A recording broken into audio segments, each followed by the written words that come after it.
Hello friends, नमस्कार। मैं हूं उमाकांत पंड्या और आज हम बात करेंगे क्लास 10th की मैथ का चैप्टर नंबर 6। उस चैप्टर का नाम है त्रिभुज। और त्रिभुज के अंदर हम देखेंगे त्रिभुज की समरूप या समरूपता को। तो सबसे पहले हम इस बात को समझने का प्रयास करते हैं कि त्रिभुज की समरूप या समरूपता शब्द का यहाँ क्या मतलब है। सबसे पहले हम समझते हैं समरूप। समरूप को यदि बिल्कुल साधारण भाषा में समझा जाए तो हम यहां पर एक एग्जांपल ले लेते हैं। मान लीजिए यहां कोई व्यक्ति है, यह व्यक्ति ए है और एक व्यक्ति दूसरा है यहां पर, और यह व्यक्ति बी है। ऐसा आप मान लीजिए। यदि कोई तीसरा व्यक्ति सी यदि यह कहता है कि व्यक्ति ए और व्यक्ति बी दोनों एक जैसे दिखते हैं, क्या कहा कि दोनों व्यक्ति ए और बी दोनों एक जैसे दिखते हैं। जो शब्द है एक जैसे दिखते हैं वही हमारा समरूप या समरूपता है। इस बात को आपको समझना है। यदि हम किसी भी दो चीजों को कंपेयर करते हैं और हमें लगता है कि एक जैसी दिखती है तो इसका मतलब हो गया समरूप या समरूपता। पर अब देखिए, इसने समरूप तो कह दिया। इस व्यक्ति सी ने इस व्यक्ति ए को और इस व्यक्ति बी को दोनों ही एक जैसे दिखते हैं ऐसा शब्द उसने उपयोग में लिया। पर उसने किस बेस पे या किस आधार पर यह कहा कि व्यक्ति ए और व्यक्ति बी दोनों समरूप हैं, यानी कि एक जैसे दिखते हैं। उसके लिए कुछ न कुछ बेस होना चाहिए। तो व्यक्ति सी ने क्या देखा होगा, क्योंकि ये व्यक्ति है इसलिए उसने सबसे पहले उसके चेहरे को देखा होगा।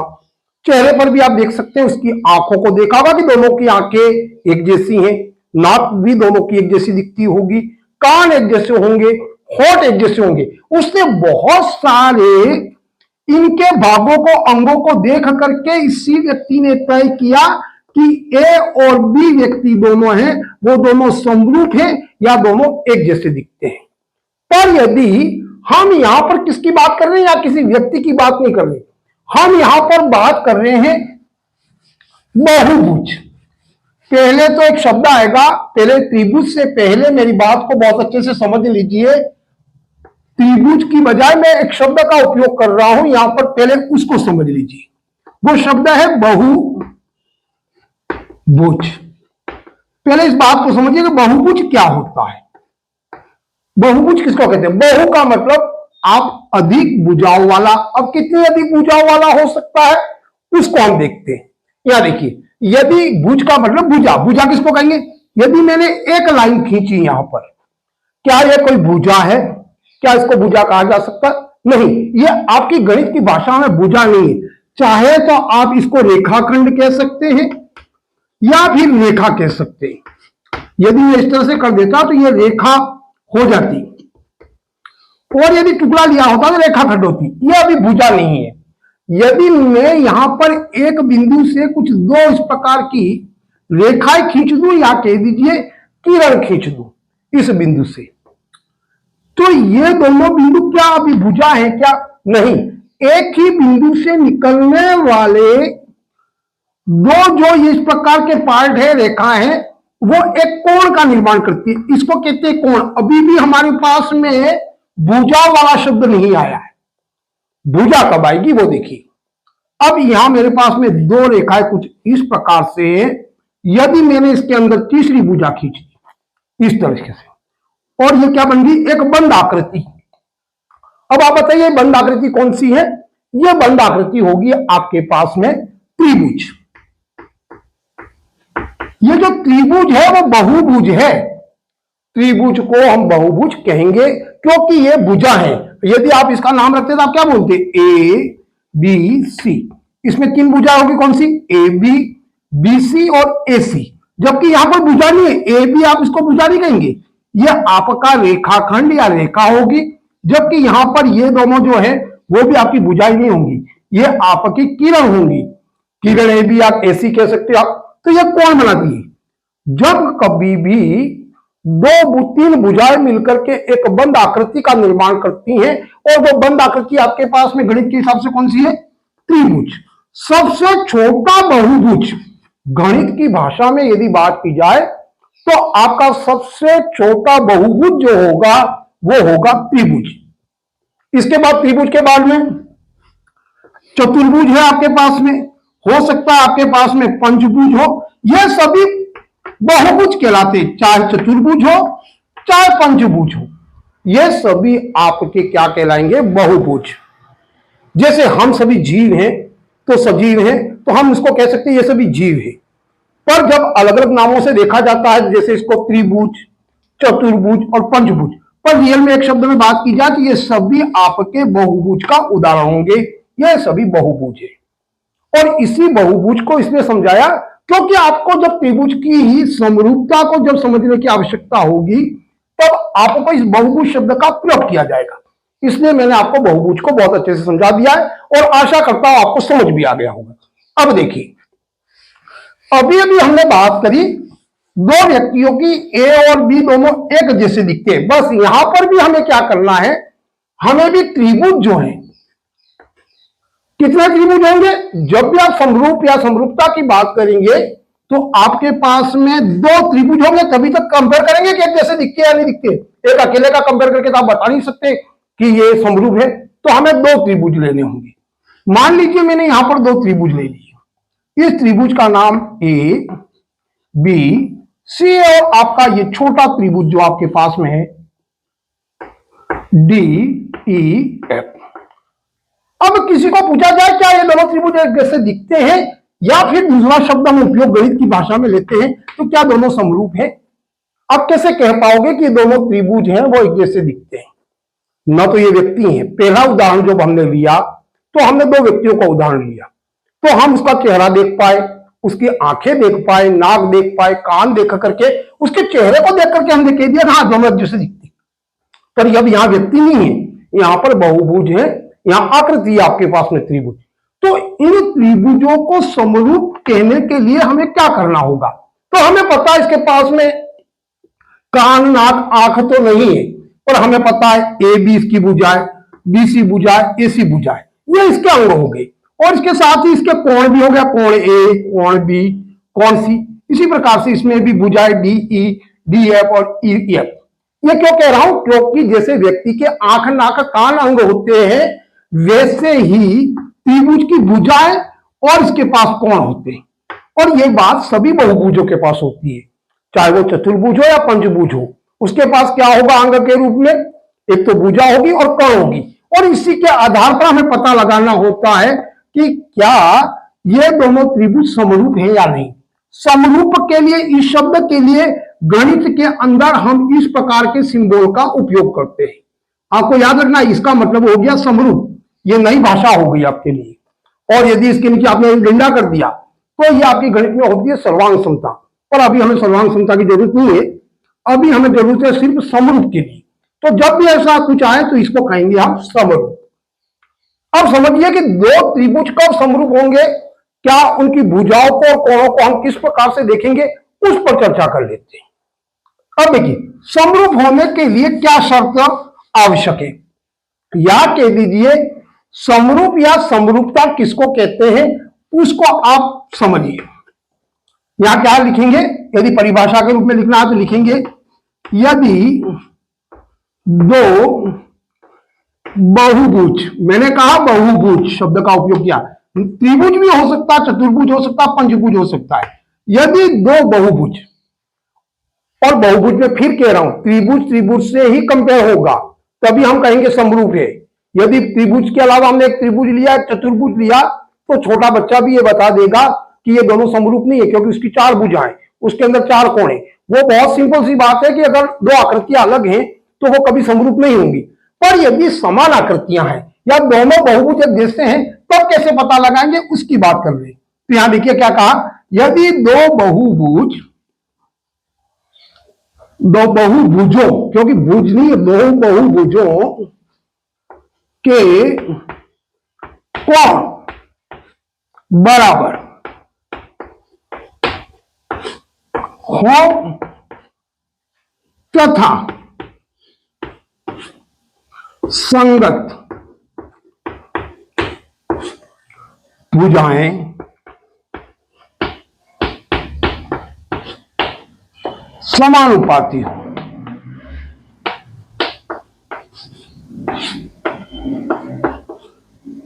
यदि आपने ये लिख दिया कि यदि दो बहुभुजों के कोण बराबर हो तथा इनकी संगत भुजाएं समानुपाती हैं तो वो दोनों बहुभुज क्या हो जाएंगे? समरूप। दोनों एक जैसे लिखेंगे ऐसा हम कह सकते हैं।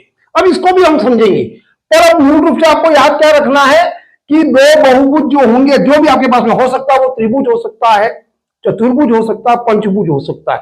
यदि उनके कोण आपने देख लिया कि कोण बराबर है, एक शब्द आपके पास में आ गया, यदि उनके कोण बराबर है। और दूसरी बात हो गई संगत भुजाएं। शब्दों को याद रखिए, यहां पर जो अंडरलाइन कर रहा हूं, संगत भुजाएं। यदि संगत भुजाएं समानुपाती हैं, ये दोनों शर्तों को यदि कोई बहुभुज पूरा करता है तो हम कहेंगे ये दोनों बहुभुज है वो समरूप हैं, या कह सकते हो कि दोनों एक जैसे दिखते हैं। इतनी बात आपको समझ में आ गई होगी। और इसको मैं आपको जब यहां सवाल करके मैं प्रैक्टिकल बहुत सारी बातें बताऊंगा जिससे समरूपता से संबंधी आपके कोई डाउट नहीं रहेगा। प्रत्येक बात को आप बड़े ही ध्यान से सुनिए, जिससे आपको स्पष्ट रूप से पता चल जाएगा कि समरूप या समरूपता क्या होती है। पहले बस दो बातें ध्यान कर लीजिए कि यदि दो बहुभुज होंगे उनको कोणों को देखना है, यदि उनके कोण बराबर हो गए और साथ में संगत भुजाएं, ये क्या होती है उस पर हम बात करेंगे आगे, और इसको देखकर के आपको स्पष्ट रूप से पता चल जाएगा। पर अभी याद रखिए, संगत भुजाएं समानुपाती हो, ऐसी दो बातें या दो शर्तों को यदि ये दो बहुभुज है वो पूरा करते हैं तो दोनों क्या हो जाएंगे? समरूप, या वो कहलाएंगे समरूप। तो अब देखिए हम इसको समझते हैं। यदि आपने इसको नहीं उतारा हो तो एक बार वीडियो को पॉज करके आप इसको जरूर उतार लेना, फिर हम आगे बात करते हैं।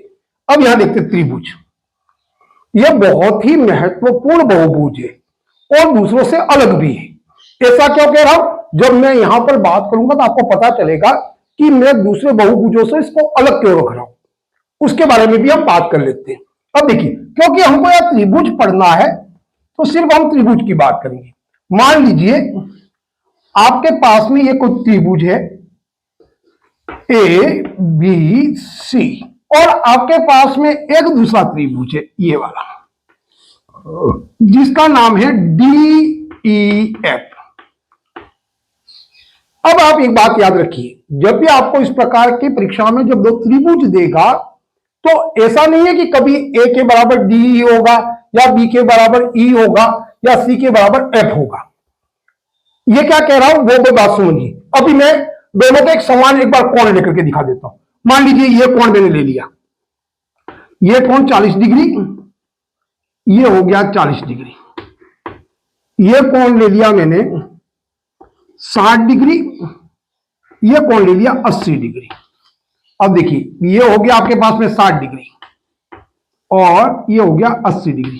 इसके बाद में बहुत महत्वपूर्ण बात बताने जा रहा हूं। ये बता करके आपको बहुत महत्वपूर्ण बात बताने जा रहा हूं, उससे पहले इसको समझ लीजिए। यदि इस प्रकार से दे रखा है तो फिर आप ये दोनों समरूप हैं ऐसा कब लिखेंगे? तो आपको सबसे पहला काम क्या करना है कि दोनों त्रिभुजों में से, चाहे आप एबीसी त्रिभुज ले लीजिए, चाहे आप डीईएफ त्रिभुज ले लीजिए, दोनों त्रिभुजों में से कोई एक त्रिभुज को आप पूर्ण नाम से उठा दीजिए। जैसे यहां देखिए त्रिभुज ए बी सी लिख देना साथ में ही, वह त्रिभुज डीईएफ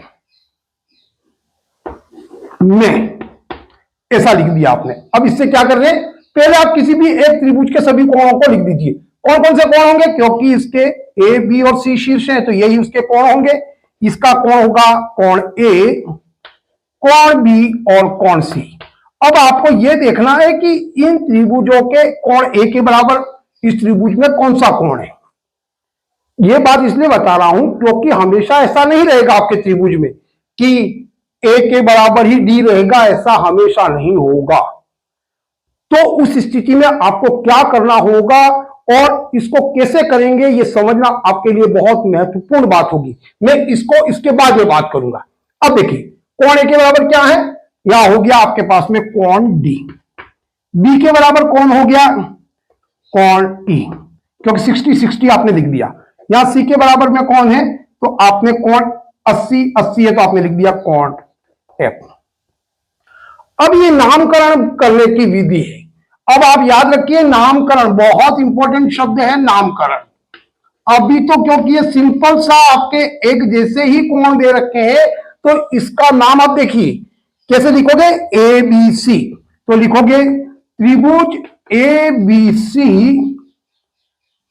समरूप, और नाम कैसे, कोण जो बराबर हुए ये वाला नाम लिखना है आपको, डीई एफ, त्रिभुज डीई एफ। कैसे नाम लिखा, यहां से देख करके ए के बराबर है तो ए बी सी, ए की जगह यहां पहले डी है, बी की जगह ई है और सी की जगह एफ है, तो आपने डीई एफ ऐसा लिख दिया। इसका नाम आ गया त्रिभुज ए बी सी समरूप त्रिभुज डीई एफ। कैसे हुआ समरूप, इनके कोण देखिए, इनके कोण जितने कोण इसमें है 40, 60, 80, इसमें भी 40, 60 और 80 है। आपने कोणों को देख लिया तो आप यहां लिखोगे ए नियम से, क्या लिखोगे, ए नियम से त्रिभुज एबीसी समरूप त्रिभुज डीई एफ। क्योंकि आपने देखा तो सिर्फ यहां पर कोणों को बराबर करने से ही ये दोनों त्रिभुज समरूप हो गए।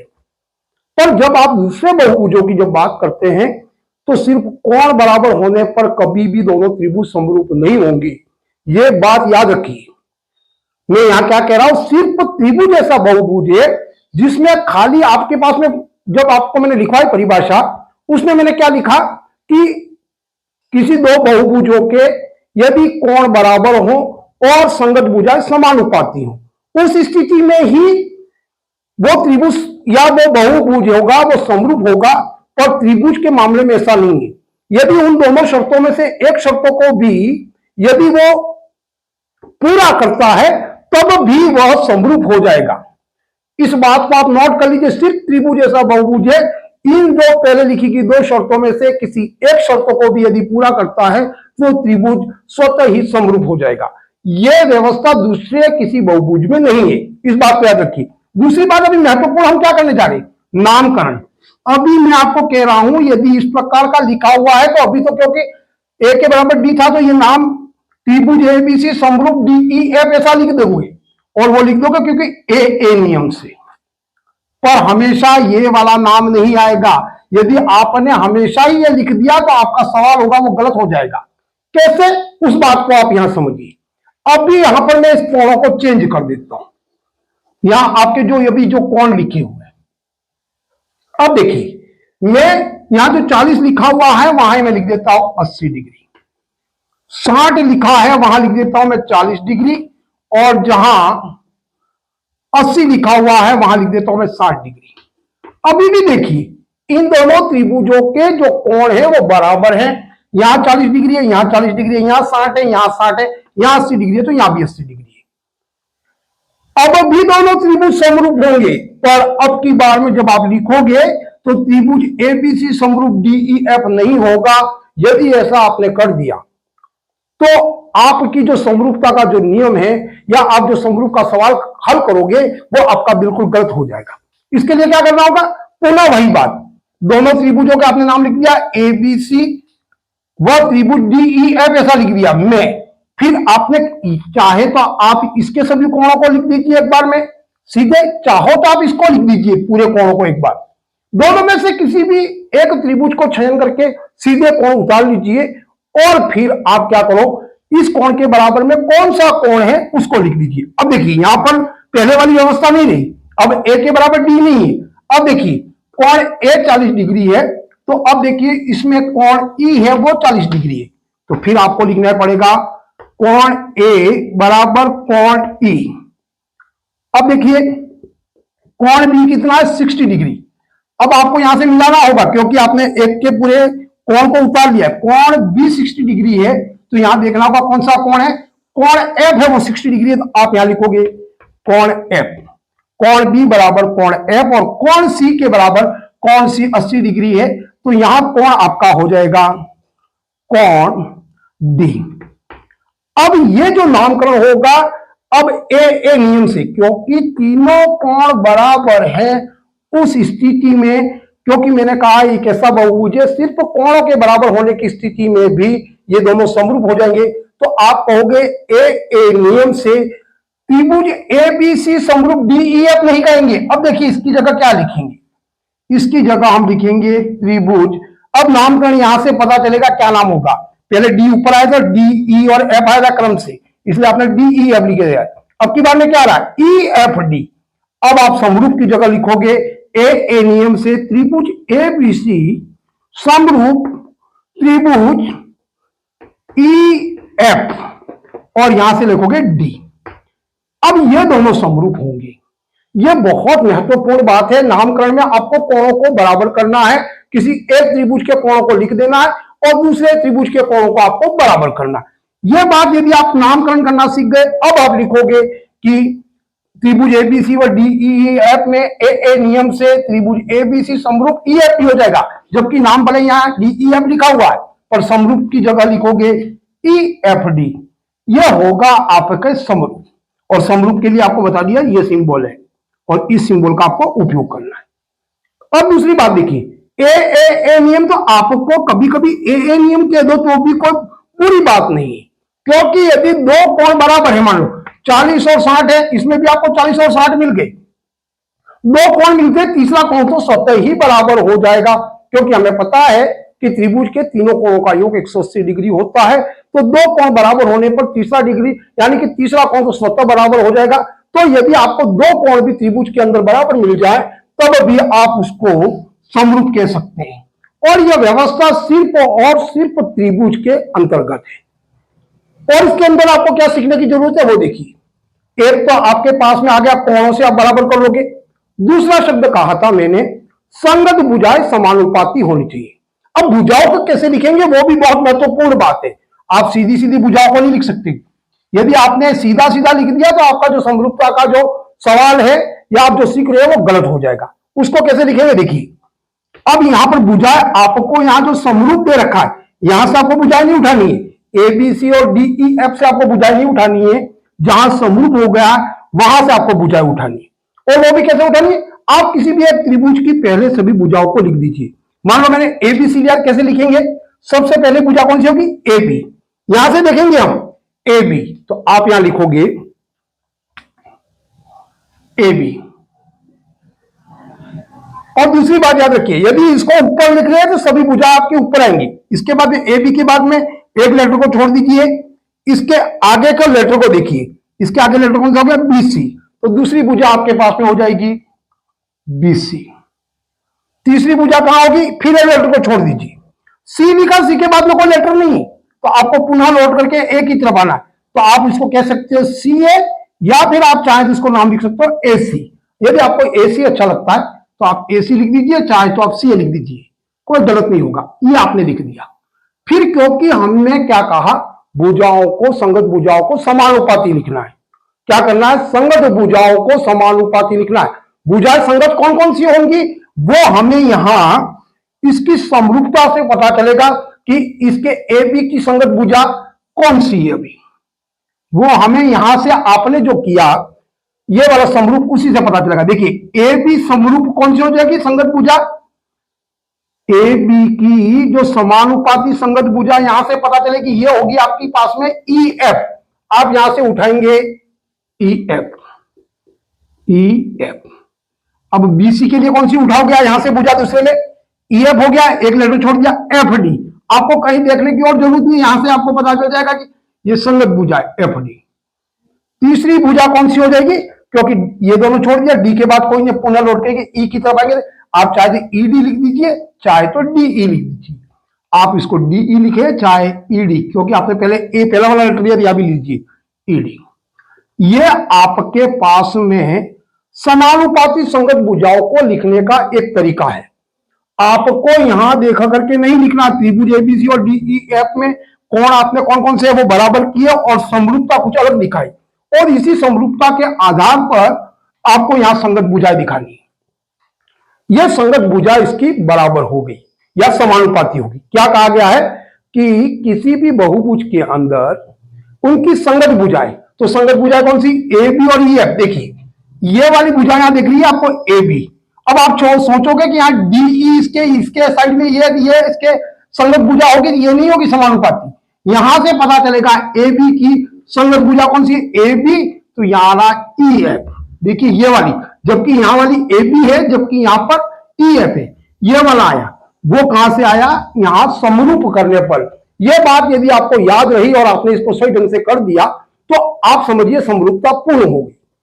अब ये बात दूसरी है कि अभी हमको यहां पर कोण दे रखे थे। कभी कभी ये जो आपको संगत समानुपाती जो भुजा है वो कभी कभी दे देता है। उस स्थिति में भी यदि वो शर्तों को भी पूरा करता है तब भी ये जो त्रिभुज होंगे वो आपके समानुपात क्या कहेंगे, समरूप हो जाएंगे। इसको भी हम यहां पर समझ लेते हैं। अब यहां देखिए, अब ऐसा सोचिए, लिखने का ढंग तो आपको पता चल गया होगा कैसे लिखते हैं। यदि आपको समझ में नहीं आया होगा तो जब हम प्रश्नावली सॉल्व करेंगे उसके अंदर भी जब भी छोटी छोटी बात आएगी मैं उसको पर बात जरूर करूंगा, जिससे आपका कॉन्सेप्ट और भी क्लियर हो जाएगा। पर अभी देखिए आपको इतना लिखने आ गया, ये लिखना आना बहुत महत्वपूर्ण है। अब यहां देखिए, यदि कभी आपको त्रिभुज जो बहुभुज है इसके अंदर यदि ये कोण नहीं दे रखे, क्या नहीं दे रखे, ये यदि कोण नहीं दे रखे और यदि आपको भुजाएं दे रखी हो, उस स्थिति में आपको कैसे पता चलेगा कि ये दोनों त्रिभुज समरूप हैं, उसका पता कैसे चलेगा वो देखिए। यहां देखिए, यहां मैं कुछ भुजाओं का माप लिख देता हूं और वो ऐसा क्यों लिखा वो भी मैं बाद में बताऊंगा। अभी तो खाली आप समझ लीजिए कि संगत भुजाएं कैसे होती है और समानुपाती कैसे होती है वो देखिए। मैं यहां ए बी मान लीजिए मैंने यहां 10 लिख दिया। अब देखिए यहां पर बीसी है, बीसी को मैंने 20 लिख दिया, यहां 30 लिख दिया। अब की बार में मैं यहां देखिए यहां पर ई एफ को लिखता हूं 5, यहां पर इसको लिखता हूं 10 और इसको लिखता हूं 15। अब ये भुजा ऐसी मैंने कहां से लिखी उस पर हम बाद में करेंगे, पर अभी खाली यहां समझ लीजिए कि ऐसा लिखने पर ये कैसे बराबर हो जाती है, कि ये जो उसका अनुपात है वो बराबर कैसे हो जाएगा। देखिए ए बी भुजा, ए बी देखिए कितनी है यहां पर, ए बी देखिए यहां पर ए बी हमारे पास में जो नाप दे रखा है, यदि ये 10 सेंटीमीटर है मैं लिखूंगा यहां 10। इसके नीचे ई एफ जो भुजा है, अब यहां इसकी संगत भुजा कौन सी, दूसरे त्रिभुज वाली किसी भुजा को देखेंगे कौन सी संगत है, तो ई एफ में देखेंगे, ई एफ कितनी है यहां पर 5। फिर इसी त्रिभुज के ऊपर वाला जो लिख रखा बीसी, बीसी भुजा कितनी है 20, यहां लिखा आपने 20। अब इसमें देखिए इसकी संगत भुजा कौन सी समानुपाती, एफ डी, एफ डी कौन सी है ये होगी, इसके नीचे लिखेंगे 10। जो नाप दे रखे वो लिख रहा हूं मैं यहां पर। अब देखिए एसी, एसी यहां कितनी कर रखी है मैंने 30, मैंने लिख दिया यहां 30। और यहां देखिए ईडी, ईडी भुजा कितनी है, ईडी भुजा होगी 15। अभी हम सिर्फ समझने के लिए बात कर रहे हैं, बहुत सारी बातें हम जो होंगे वो हम जब सवाल हल करेंगे तब करेंगे और आपका कॉन्सेप्ट बिल्कुल क्लियर हो जाएगा। अभी आप कुल मिलाकर के इतना भी समझ गए तो आपके लिए बहुत अधिक समरूपता को समझने की समझ आ जाएगी आप में। अब देखिए इसको करेंगे, अब अनुपात में लिखना क्या करेंगे, कितना अनुपात हो जाएगा 1 2, 5 एकम 5, 5 दूकी 10, 10 एकम 10, 10 दूकी 22, 15 एकम 15, 15 दूकी 30। अब देखिए इनका क्या आया, अनुपात क्या आया 2/1 बराबर 2/1 बराबर 2/1। या आपने यदि उल्टा भी लिख दिया हो, 5 ऊपर मैंने क्या कहा, ऐसी कोई बाध्यता नहीं है कि आप बड़े त्रिभुज को ऊपर लिखो। यदि आपने ये भुजा ऊपर लिख दी होती और ये भुजा नीचे लिख दी होती तो सब 1/2 1/2 और 1/2 के रूप में आती, तब भी आपकी जो भुजाएं होगी, ये जो संगत भुजा है वो क्या होगी, समानुपाती हो गई। समान अनुपात है इनकी भुजाओं में जो संगत भुजाएं। यदि इस प्रकार की स्थिति भी उत्पन्न होती है तब भी ये दोनों त्रिभुज, सिर्फ त्रिभुज की बात कह रहा हूं, दूसरे किसी बहुभुज में यदि भुजाएं का अनुपात बराबर होगा तो कभी आप ये नहीं कह सकते कि दोनों समरूप है।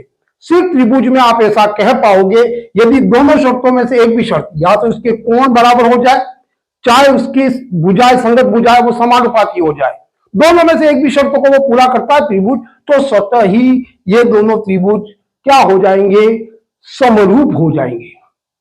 आज वीडियो बहुत लंबा हो रहा है, यदि ये बात आपको पसंद आती है तो आप उसे लाइक कीजिए, कमेंट कीजिए, साथ में सब्सक्राइब कीजिए। हम क्लास 10th के जितने भी सवाल हैं इनको हल करेंगे। इसके अलावा भी इसमें कुछ महत्वपूर्ण बातें अभी छूट चुकी है या रह गई है, उसको हम बाद में अगले वीडियो में पूरा करेंगे। यदि आपको ये वीडियो अच्छा लगता है तो आप कमेंट के माध्यम से जरूर बताइए। आज के लिए बस इतना ही। जय हिंद, जय भारत।